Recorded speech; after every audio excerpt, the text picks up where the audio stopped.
낮은 해처럼 아멘 달처럼 그렇게 살 순 없을까.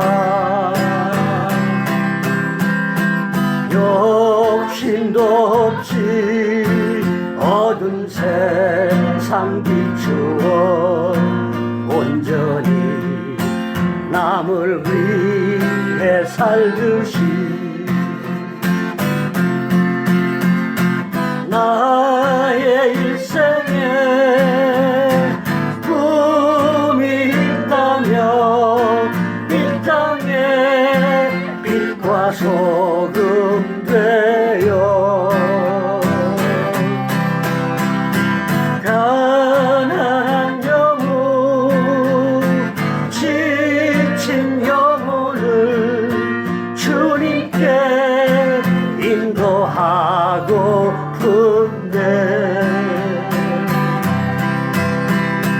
나의 욕심이 못난 나의 자아가 언제나 커다란 침대여 나를 짓눌러 나를 힘들게 하니 예수님 나를 도와주소서. 아무쪼되면 예수님처럼 바울처럼 그렇게 살 순 없을까. 남을 위하여 당신들의 온몸을 온전히 버리셨던 것처럼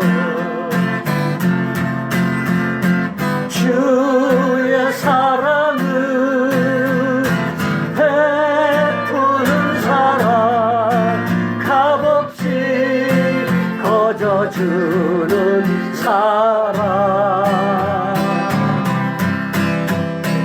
그러나 나는 주는 것보다 받는 것 더욱 좋다 하니 나의 입술은 주님 닮은 듯하나 내 맘은 아직도 추하여 받을 사랑만 헤아리고 있으니 예수님 나를 도와주소서.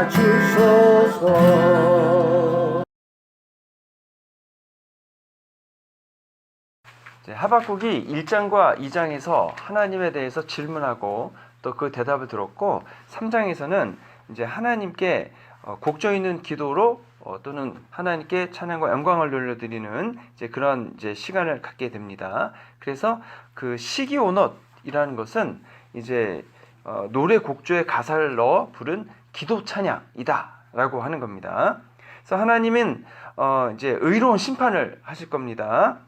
그래서 하박국이 이것을 알았고 2절에 보면 여호와의 주는 주의 일을 이 쉬는 내에 부응하게 없어서 이렇게 말씀하고 있습니다. 근데 여기서 부응하게라고 할 때에 이제 개역개정은 부응하게 없어서 이렇게 번역을 했고 또 다른 곳에서는 수년 내에 이루어 주옵소서. 그러니까 주님의 의로운 심판이 실행되게 하여 주옵소서 이렇게 기원하는 겁니다. 근데 이것을 수년 내에 나타내 주옵소서라고 이야기합니다. 근데 심판의 내용이 뭐였냐면 이제 범죄한 유다를 심판하시기 위해서 바벨론을 이끌어 들여가지고 바벨론의 도구로 유다를 심판한다는 겁니다. 그러면 이것은 여러분 국가적인 전쟁입니다. 한 나라와 한 나라의 전쟁이 뭐 며칠 만에 이루어지지는 않습니다. 그 일이 이루어지기 위해서는 시간이 꽤 걸리는 겁니다. 그래서 하박국 선지자가 그 심판이 한 나라에 대한 심판이 수년 내에 온전히 이루어져서 하나님의 공의를 드러내 주시옵소서라고 기도를 하는 겁니다. 근데 이제 하박국 선지자가 이제 이렇게 간구를 하자 오늘 그 본문 내용을 보니까 하나님이 오셨습니다. 어디서 오셨냐면 대만에서부터 바란산에서부터 오셨다라고 하는데 이 대만과 바란산이 어딘가 봤더니 이제 미디안 광야의 시내산 방향이라고 합니다. 그러니까 전에 하나님이 모세와 만나시고 이스라엘 백성에게 십계명의 말씀을 주셨던 곳인데 호렙산이지 않습니까? 그 곳에서 하나님이 이스라엘 백성을 기억하시고 이스라엘 백성에게 언약을 지키기 위해서 찾아오시는 겁니다. 그래서 오셔서 무슨 일을 하시느냐? 복을 받을 사람에게는 복을 주시고 심판을 받을 사람에게는 심판을 주시는 겁니다. 저희가 여러 번 나누었던 신명기 28장의 복과 신명기 28장의 저주, 복이 임하든 저주가 임하든 동일하게 하나님의 약속을 하나님이 지키시는 겁니다. 그래서 우리는 생각할 때에 하나님이 좋은 것만 약속을 지키신다고 생각을 하기 쉽지만 하나님은 약속을 지키십니다. 상을 주시는 약속도 지키시고 벌을 주는 약속도 지키십니다. 우리는 상을 주시면은 하나님이 좋은 약속을 지키신다라고 생각하고 벌을 주신다 그러면 그건 약속이 아니라고 생각을 하죠. 절대로 그것은 우리한테 일어나면 안 된다고 생각을 합니다. 근데 그게 아닙니다. 하나님은 복을 받기를 원하는 사람에게는 복을 주시고 저주를 받기를 원하는 사람에게는 저주를 주시는 게 아닙니다. 복을 받을 일을 한 사람에게는 복을 주시고 저주를 받을 일을 한 사람에게는 저주를 주시는 겁니다. 그 기준은 신명기 28장에 자세히 나오죠. 그래서 이스라엘 백성뿐 아닙니다, 여러분. 이스라엘 백성뿐 아니라 하나님이 만드신 모든 피조물 그리고 모든 사람들은 동일한 기준에 의해서 하나님으로부터 심판을 받게 되는 겁니다. 그래서 바빌론도 하나님의 도구로 쓰임받아서 유다를 심판하는 데 쓰임받긴 하지만 그들도 동일한 기준에 의해서 복을 받을 만한 일을 했으면 복을 받는 거고 저주를 받을 만한 일을 했으면 그들도 저주를 받는 겁니다. 그럼 그 크기는 얼마나 크느냐?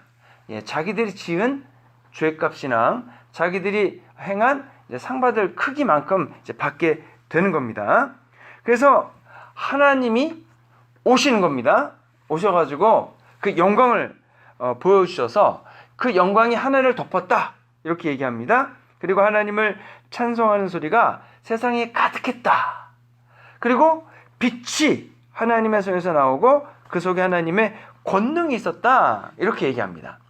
이런 모습들은 하나님이 임재하셔서 사람을 만나 주실 때 인간을 만나 주실 때 모두 얼추 비슷하게 나타나는 현상들입니다. 그래서 여러분 하나님이 이 세상을 창조하셨을 때 빛을 만드셨죠. 그래서 이제 빛을 여러분 그 빛이라는 걸 먼저 만드셨습니다. 그 다음에 별이나 해같이 빛을 내는 존재는 나중에 만드셨습니다. 이거 오해를 하시면 안 되죠. 그래서 이제 하나님이 빛이란 것을 먼저 만드셨고 그리고 이제 그 빛을 통해서 여러분 어둠을 물러가게 하셨습니다. 어둠이라는 존재가 있고 빛이라는 존재가 뭐 따로 떨어져 있다기보다 빛이 없는 것이 어둠이지 않습니까? 그렇기 때문에 하나님은 빛이고 하나님이 안 계신 것이 어둠입니다. 그래서 하나님이 있는 곳, 하나님이 계신 곳, 하나님이 다스리시는 곳에서 사는 사람들은 빛 가운데 사는 것이고 하나님이 다스리지 않는 곳에 사는 사람들은 어둠 속에 있는 사람들입니다. 그래서 예수님이 오신 이유는 어둠 속에 있는 사람들에게 빛을 밝혀주시기 위해서 오시는 겁니다. 그 빛은 여러분 햇빛이 아니고 이런 전등빛이 아닙니다. 바로 하나님의 거룩하심과 하나님의 그 전능하심과 그리고 하나님의 엄위하심 그것 자체가 빛이고 그것 자체가 이제 하나님의 그 빛으로 임재하신 가운데 우리가 알게 되는 거죠. 근데 반대로 하나님을 따라 살지 않는 사람들은 이제 어둠 속에 있다라고 하는데, 그걸 다른 말로 하면 악함 가운데 있다. 그래서 하나님을 거역하는 사람들을 악인이다라고 하는 겁니다. 그래서 하나님의 가르침과 하나님의 말씀과 하나님의 그 율례, 법도가 없는 곳은 여러분 악이 성행하는 곳입니다. 왜냐하면 그곳엔 하나님의 빛이 없기 때문에 어둠만 가득하고, 어둠 속에 사는 사람들이 행하는 일들은 로마서 1장에 나오는 그 죄들의 목록이 쭉 나오는 것처럼 그런 일들을 그냥 일상적으로 그냥 하면서 살기 때문에 그들은 어둠 속에 있으면서 일을 행하는 겁니다. 근데 문제는 뭐냐면 여러분, 어둠 속에 있으면 어떻게 됩니까? 안 보입니다. 안 보입니다. 깜깜하잖아요. 안 보이죠. 그러면 이제 여기가 깜깜하다고 치면 여러분 뭐가 안 보이겠습니까? 누가 있는지도 안 보이고, 어디에 무엇이 있는지도 안 보이고, 그 다음에 문이 어디 있는지 찾을 수 없기 때문에 이 어둠에서 벗어날 수 없습니다. 그러면 하나님이 안 계신 영적인, 도덕적인 어둠 속에 사는 사람들도 마찬가지입니다. 자기들이 지금 무슨 일을 하는지 모르고, 그 죄의 크기가 어떤 건지 모르고, 그 다음에 죄가 무엇인지도 모르는 거죠. 다 깜깜하니까 구별이 안 됩니다. 그래서 지금 자기들이 하는 일이 이게 죄인지 아닌지 구별이 안 되기 때문에 행하는 모든 일이 그냥 어둠 속에서 그 악함이 그대로 드러나게 되는 겁니다. 그래서 여러분 만약에 여기가 깜깜하면, 여러분들이 아무것도 안 보이면 하고 싶은 걸 맘대로 해도 아무도 모르지 않습니까? 근데 여러분 불이 딱 켜져가지고 이제 우리가 서로를 보게 되면 이제 내가 하고 싶은 것을 맘대로 할 수 있겠습니까? 없겠습니까? 당연히 없지 않습니까? 왜요? 두 눈 이렇게 시퍼렇게 뜨고 쳐다보고 있는데 거기서 뭐 내가 뭘 어떻게 할 거예요? 뭐 죄를 질 거예요? 뭘 할 거예요? 근데 여러분 화장을 왜 하십니까? 사람들한테 잘 보이기 위해서, 이쁘게 하기 위해서 보이잖아요. 온 세상이 깜깜해. 아무것도 안 보여요. 화장을 할 필요가 있습니까? 없습니까? 왜 하겠습니까? 화장을. 마찬가지인 거죠. 우리가 여러분 깜깜하고, 도덕적으로 깜깜하고 영적으로 깜깜한 곳에서는, 여러분 모두가 다 죄를 짓는 곳에서는 그 사람의 악함이 그대로 드러나는 겁니다. 그런데 하나님의 빛이 있고 하나님이 계신 곳에서는 감히 그 악함을 어떻게 드러내겠습니까? 하나님이 보고 계신데. 그래서 여러분 하나님이 계신 것과 하나님이 안 계신 것에는 그냥 본질적으로 큰 차이가 나게 되어 있습니다. 빛이 있는 것과 빛이 없는 것이 큰 차이가 나는 것과 마찬가지가 되는 겁니다. 그래서 주님의 빛이 드러나면 여러분 아무것도 숨길 것이 없습니다. 숨길 수가 없습니다. 그래가지고 여러분 하나님이 딱 임재하시면 그 악함이 드러나는 것을 여러분 죄악이라고 하지 않습니까? 죄들이 여러분 드러나지 않는 게 한 개도 없습니다. 하나님이 딱 서시면 그 지은 죄들이 그 빛에 의해서 다 드러나게 된다는 겁니다. 그래서 여러분 이제 하나님이 그 밝혀진 죄악들에 대해서 그냥 두시는 게 아니고 의로우신 하나님이 반드시 그 죄에 대한 책임을 물으시는 겁니다. 그래서 이스라엘 백성들, 이때는 남유다입니다. 유다가 저지른 죄에 대한 책임을 물으시기 위해서 바빌론을 도구로 쓰시는 거고, 그 바빌론은 자기들의 죄의 크기에 따라 심판을 받는 거고, 그리고 죄를 지은 모든 사람들은 그들의 악함과 그들의 악함이 드러난 죄악의 크기만큼 심판을 받는 겁니다. 그래서 구약 성경에 여러분 그렇게 심판을 받은 도시들이 있죠. 뭐였습니까? 소돔과 고모라. 뭘로 심판을 받았습니까? 불로 심판받았죠. 자, 또 이스라엘 백성이 심판받았을 때에 뭘로 심판받았습니까? 광야에서 어떤 심판받았는지 기억나십니까? 갑자기 불뱀이 나타나서 물기도 하고, 전염병이 돌아서 죽기도 하고, 여러 방법으로 심판을 하시는 겁니다. 그래서 하나님께서 하나님 만드신 이 천지 만물을 모두 동원해서 심판을 하십니다. 그래가지고 이게 방법이 없습니다. 피할 방법이. 그래서 그 심판에 여러 가지 종류 나오는 것 중에 하나가 여러분 그 애굽의 10가지 재앙 아니겠습니까? 거기서는 별개다 심판이죠. 심지어 깨구락지도 심판 아니겠습니까? 예. 파리도 심판이고 이도 심판이고 별개다 심판입니다. 갑자기 하늘에서 우박이 내리진 않나? 온 세상이 깜깜해지진 않나? 하나님이 만드신 모든 자연 만물이나 모든 것이 다 하나님의 손에 붙들리면 그것이 하나님의 의중에 따라서 축복이 될 수도 있고 또 뭐가 될 수 있습니까? 심판이 될 수도 있습니다. 여러분 한국에 가지고 있는 자원이 있습니까? 없습니까? 근데 전 세계 사람들이 너무나 부러워하는 자원이 있대요. 그게 뭔지 아십니까? 바로 물입니다. 물. 삼천리 금수강산이라고 하지 않습니까? 한국처럼 깨끗하고 맑은 물이 가득한 나라가 없답니다. 여러분 요즘 이란에 나오는 소리가 이란에 원래 가뭄이 건조한 지역이지 않습니까? 근데 요 근래 10년 동안 가뭄이 들었을 뿐 아니라 이제 티그리스강, 유브라데스강 이렇게 강이 있긴 한데 물을 너무 많이 써가지고 지금 물이 없답니다. 심지어는 거기가 도시가 테헤란인데 테헤란 사람들에게 공급할 수돗물이 없어가지고 수도를 옮기자라는 얘기까지 나오고 있답니다.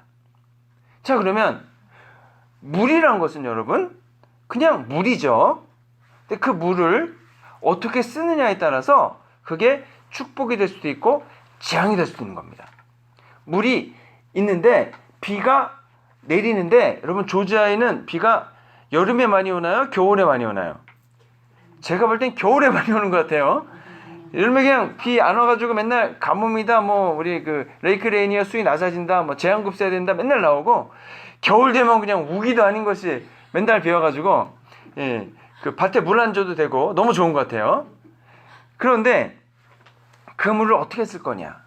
여러분 그 물이 어떻게 쓰임 받느냐는 하나님이 그 물을 어떻게 쓰느냐에 달려있는 거고 그 다음에 하나님이 물을 어떻게 쓰시냐는 그냥 하나님이 온 천지 만물에 공정하게 이렇게 딱 하시긴 하지만 때로는 그 죄와 악에 따라서 그 비를 사용하시기도 한다는 것 아니겠습니까? 그래서 엘리야가 기도했을 때 3년 반 동안 비가 안 왔을 때 그건 재앙의 비였습니다. 근데 이른 비와 늦은 비를 때에 따라 내려주시는 것은 축복의 비가 돼서 농작물이 잘 자라는 비가 된다는 거죠.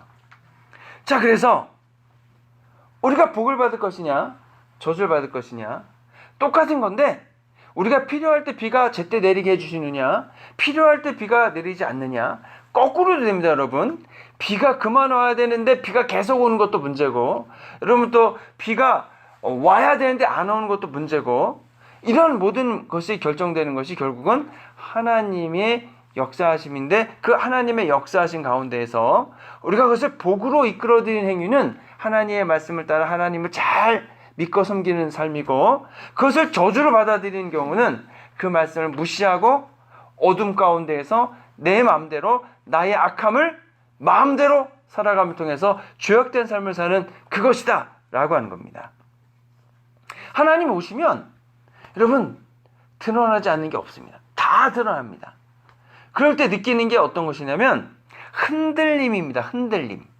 그래서 주님이 오셨더니 산이 무너지고 작은 산은 엎드러지고 땅이 진동했다. 여러분 산은 그냥 요 앞에 동네의 작은 산이 아니고요. 아주 큰 산맥과 같은 큰 산입니다. 근데 그런 산이 어떻게 됐다? 예, 에베레스트가 산 같은 게 흔들리고 백두산이 흔들리고 그럼 큰일이죠 여러분. 그래서 예전에 고구려 망하고 발해라는 나라가 크게 흥왕하다가 갑자기 망했는데 요즘 나오는 학자들의 얘기에 의하면 백두산이 분화했다는 거 아닙니까? 그래가지고 발해의 땅들이 다 화산재로 덮여버려서 그냥 발해가 망했다라고 하는 것 아닙니까? 그럼 백두산과 같은 큰 화산. 그래서 이제 여러분 우리 미국에도 옐로우스톤이 엄청나게 큰 화산이랍니다. 거기가 터지면은 그냥 큰일 난대요. 예.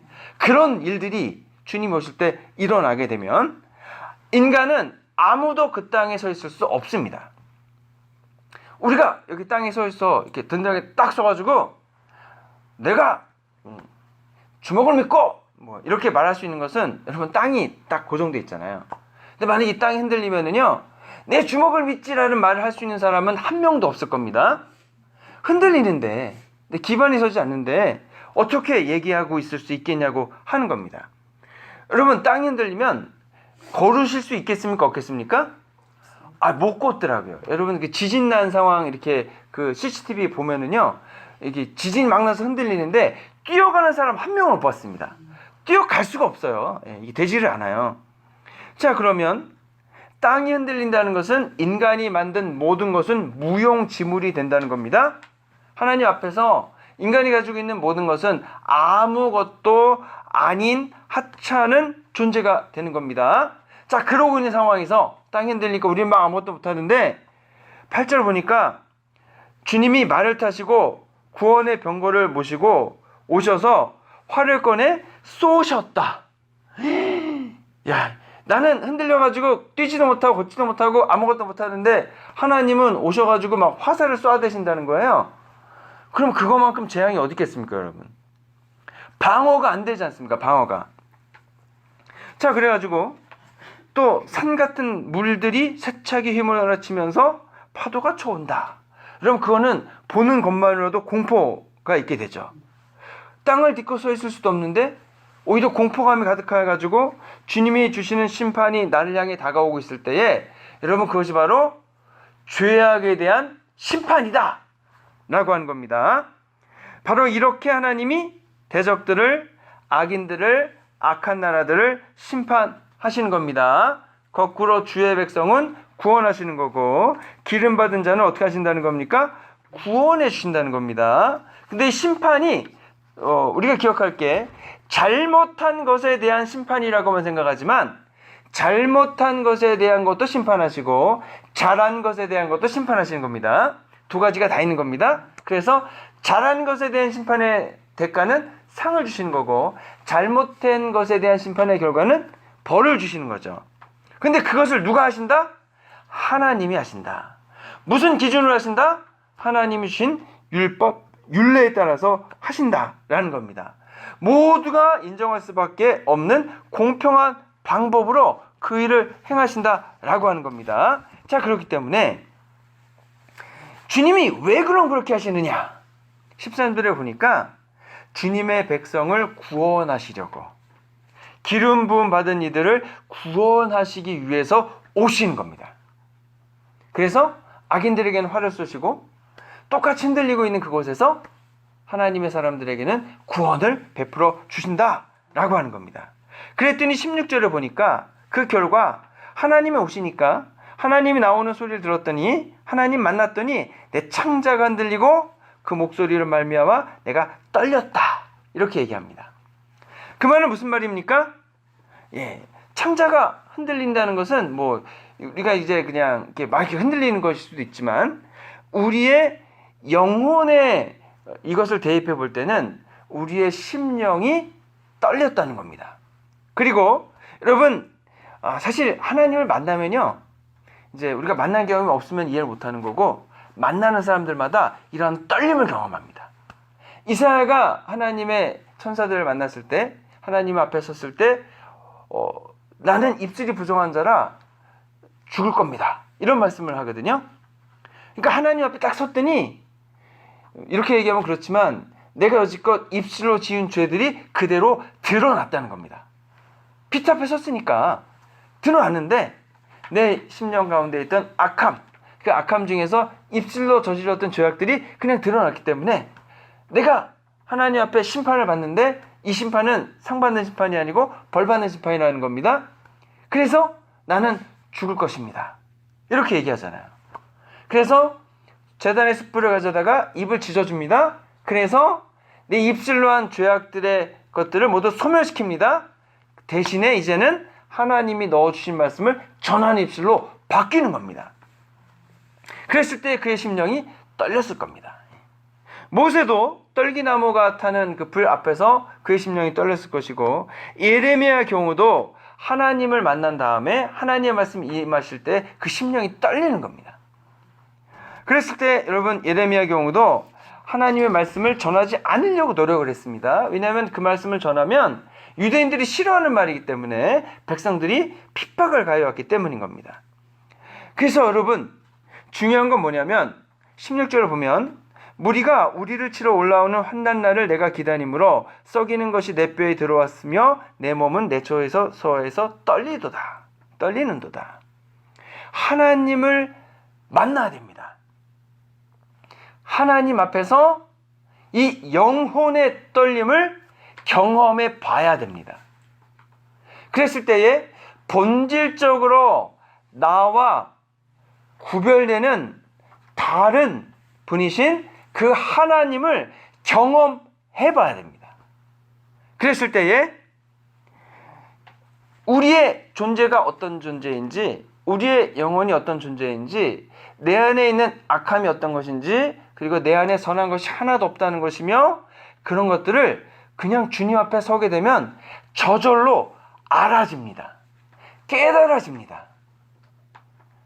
그러면 비로소 하나님 앞에 겸손해질 수 있습니다. 이게 없으니까 뭐 저렇쿵 저렇쿵, 뭐 하나님이 이렇쿵 저렇쿵. 그래서 하박국도 하나님의 선지자인데 하나님께 질문을 하지 않습니까? 하나님, 왜 우리보다 악한 이 바벨론 사람들, 하나님을 섬기지도 않고 제사도 아니고 우상만 숭배하는 저 바벨론 사람들을 그 도구로 쓰셔서 우리 그래도 하나님 섬기는 유다를 심판하십니까? 이건 잘못된 거 아닙니까? 그렇게 말할 수 있는 거죠. 그런데 하나님 앞에 딱 섰더니, 하나님이 만나주셨더니 비로소 그냥 저절로 다 아는 겁니다. 뭐가 문제인지. 그래서 뭐라고 하냐면 16절에서 이제 내 처에서 떨리는도다 하시고 17절에서 뭐라고 합니까? 비록 무화과 나무가 무성하지 못하며 포도나무에 열매가 없으며 감람나무에 소출이 없으며 밭에 먹을 것이 없으며 우리의 양이 없으며 외양간에 소가 없을지라도 나는 여호와로 말미암아 즐거워한다. 여러분, 근데 이 상황이 즐거워할 상황이에요? 아니에요. 여러분, 무화과는요 가장 싼 과일입니다. 그 다음에 포도는 좀 더 비싼 과일입니다. 왜냐하면 그 포도는 먹기도 하지만 포도주를 만들지 않습니까? 거기다가 감람나무는 더 중요합니다. 왜냐하면 감람나무는 기름을 만들거든요. 그래서 지금 올리브 기름이 얘기하는 겁니다. 그러니까 더 귀하죠. 그리고 밭에 먹을 게 없으면 어떻게 합니까, 여러분? 먹을 게 없대요. 굶어 죽는 거잖아요. 더군다나 양도 없고 가장 비싼 게 뭡니까? 소입니다. 외양간에 소가 없어요. 있는 게 아무것도 없습니다. 자, 그러면 왜 없습니까? 심판을 받은 거죠. 바벨론 사람들이 공격해 와가지고 다 쓸어가 없어진 겁니다. 다 파괴되고 없는 겁니다. 그리고 나라는 없어졌고 빼앗겨서 노예가 돼서 어떻게 된 거예요? 잡혀간 겁니다. 그러면 이 상황은 기뻐하고 즐거워할 상황이 절대 아닙니다. 오히려 황망하고 죄를 뒤집어 쓰고 뭘 해야 되는 겁니까? 슬퍼하고 통곡해야 되는 상황입니다. 비참하고 암담한, 먹을 게 없는, 그래서 아이들이 배고프다고 우는데 줄 게 없는 그런 상황입니다. 그런데 18절에 보니까 나는 여호와로 인하여 즐거워하고 나의 구원의 하나님으로 말미암아 기뻐하리로다. 아무것도 없는데.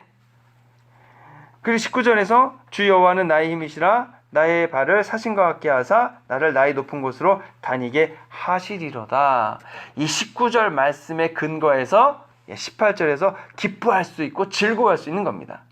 지금 아무것도 없어지게 된 이유가 하나님의 심판을 받았더니 상 받는 삶이 아니고 벌 받는 삶을 살아왔기 때문에 벌을 받는 겁니다. 근데 하나님의 심판이 임했다 그래서 벌 받고 끝나는 게 아니라고 하는 겁니다. 물론 벌을 받습니다. 그런데 벌을 받았다고 해서 끝나는 게 아니고 벌을 받은 다음에도 여전히 기회가 남아 있다고 하는 겁니다. 벌을 다 받고 하나님의 말씀에 따라 하나님의 계명과 율례에 따라 살게 되면 또다시 심판을 받습니다. 근데 그때는 어떤 기회가 있습니까? 물론 또다시 죄를 지면 벌 받는 심판을 받겠죠. 근데 하나님을 잘 섬기게 되면 복 받는 심판의 결과가 있을 수 있지 않겠냐고 하는 겁니다. 그래서 하박국 선지자는 이제 우리가 이 벌을 다 받고 심판을 다 받고 앞으로는 하나님이 주시는 상받는 심판을 받고 상받는 삶을 살 수 있다라고 하는 희망, 기회, 기대를 하면서 이 얘기를 하는 겁니다. 왜냐하면 우리가 심판을 받기 전이나 심판을 받은 다음이나 하나님의 기준은 변하지 않았습니다. 하나님이 아브라함을 통해서, 이삭을 통해서, 야곱을 통해서, 다윗을 통해서 우리에게 주신 모든 약속들은 변하지 않았다는 겁니다. 하나님은 동일하게 하나님의 의로우심에 따라서, 하나님의 빛에 따라서 똑같이 대해 주신다는 거죠. 자, 그러면 하나님을 우리가 바라보면서 우리가 하나님께 따지고 하나님께 질문하고 항의도 할 수 있습니다. 그런데 하나님을 만나보면 그런 것들이 아무 의미가 없게 됨을 알게 되고, 하나님의 공의로우심과 하나님의 그 성품과 하나님 앞에서 인자하심과 사랑과 돌보심을 그냥 알게 되는 겁니다. 그래서 항의하거나 불평할 수 없고 하나님의 기준을 그대로 받아들이게 된다고 하는 겁니다.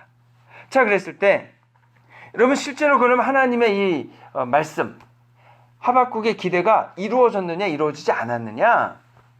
이스라엘 백성들이, 남유다가 결국 바벨론의 심판을 받습니다. 그래서 정말 아무것도 남지 않고 다 빼앗깁니다. 하지만 여러분, 하나님을 성실히 섬기고자 했더니 하나님이 바벨론에서 유다 백성들에게 복을 주십니다.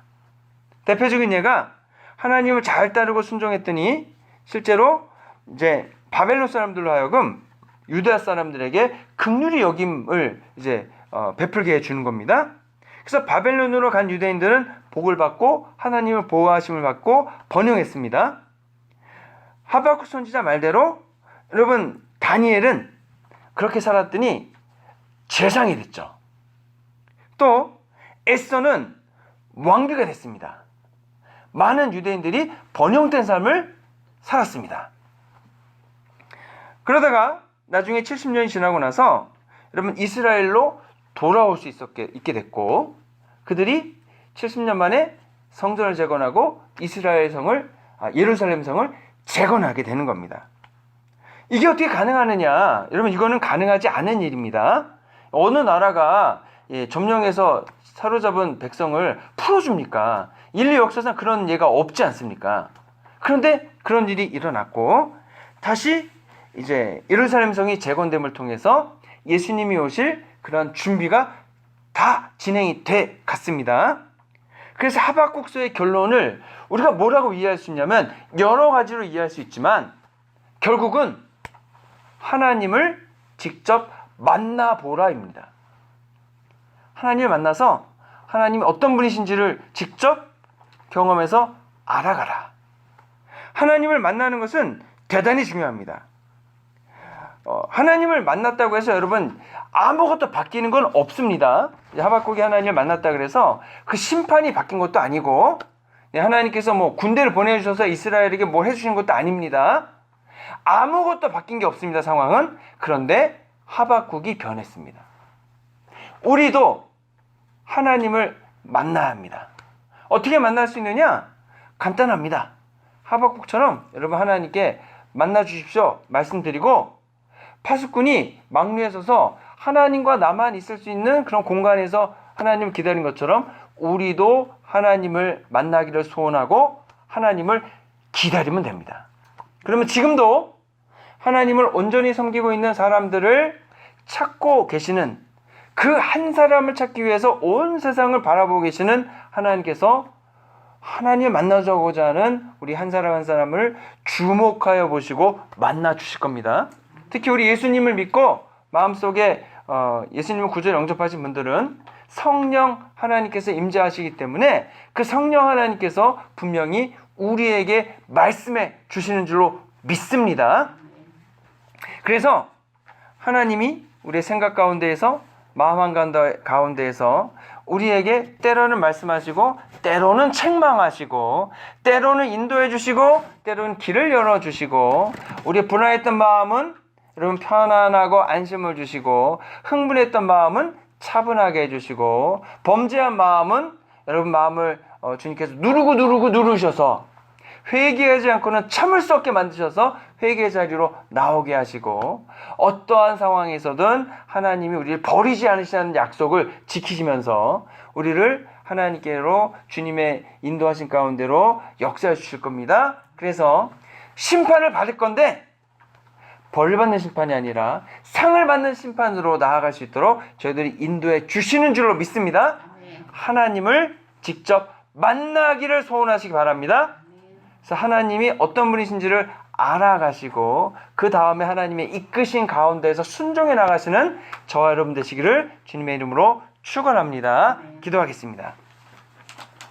좋으신 아버지 하나님, 무화과 나무가 무성하지 않고 포도나무에 열매가 없고 감람나무에서 기름을 내지 못하고 하나님 밭에 먹을 게 없고 양이 없고 소가 없을지라도 하나님, 저희들이 하나님이 우리 함께 계시면 저희들이 즐거워하고 기뻐할 수 있습니다. 왜냐하면 그 모든 것을 주님이 저희들에게 다 가져다 주실 것을 믿기 때문입니다.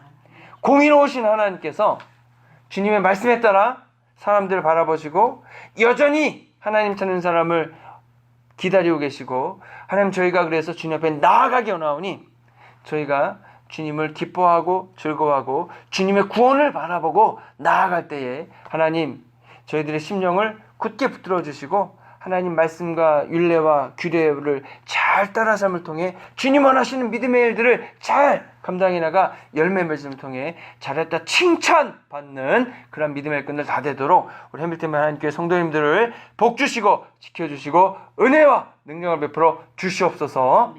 우리를 원하신 예수 그리스도 이름으로 기도했습니다. 아멘. 흐르는 시간이 한숨만 남기고 반복된 실패 속 지쳐갈 때 내 맘의 소망이 눈물 조각 될 때 내 곁에 다가와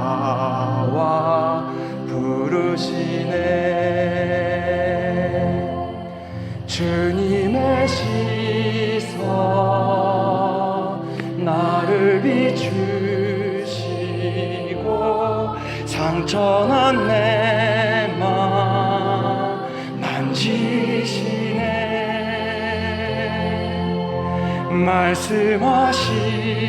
말씀하시고 회복해 하시네. 주의 사랑이 다시 살게 하시네. 흐르는 시간이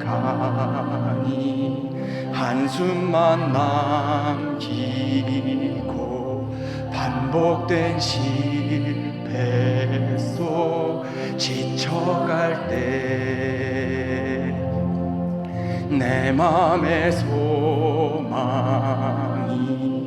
눈물 조각 될 때 내 곁에 다가와 부르시네. 주님의 시선 나를 비추시고 상처난 내 맘 만지시네.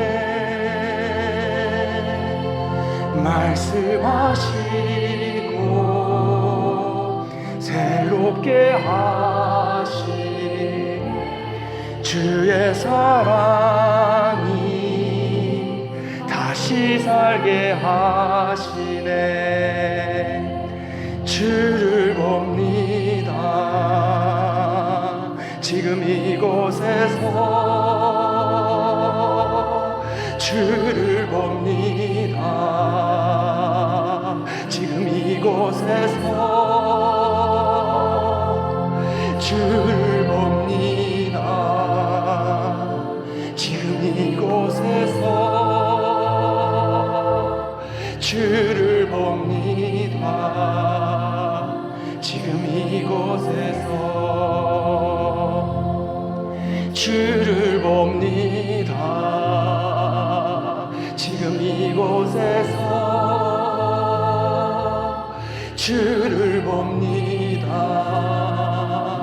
지금 이곳에서 주를 봅니다. 지금 이곳에서 주를 봅니다. 지금 이곳에서 주님의 시선 나를 비추시고 상처난 내 맘 만지시네. 말씀하시고 회복해 하시네. 주의 사랑이 다시 살게 하시네. 흐르는 시간이 한숨만 남기고 반복된 실패 속 지쳐갈 때 내 맘의 소망이 눈물 조각 될 때 내 곁에 다가와 부르시네. 주님의 시선 나를 비추시고 상처난 내 맘 만지시네.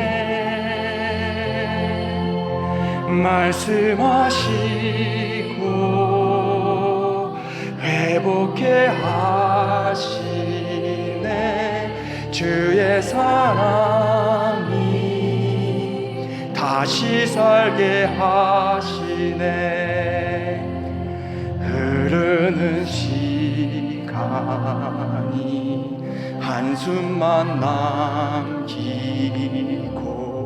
반복된 실패 속 지쳐갈 때 내 맘의 소망이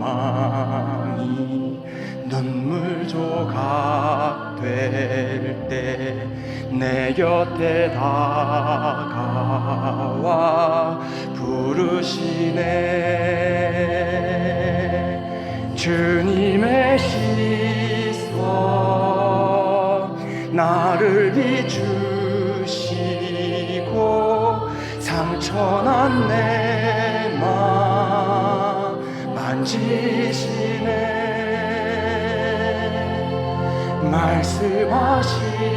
말씀하시고 새롭게 하시 주의 사랑이 다시 살게 하시네. 주를 봅니다. 지금 이곳에서 주를 봅니다. 지금 이곳에서 주를 봅니다. 지금 이곳에서 주를 봅니다. 지금 이곳에서 주를 봅니다. 지금 이곳에서 주를 봅니다. 지금 이곳에서 주를 봅니다. 지금 이곳에서 주를 봅니다. 지금 이곳에서 주님의 시선 나를 비추시고 상처난 내 맘 만지시네 말씀하시고 회복해 하시네 주의 사랑이 다시 살게 하시네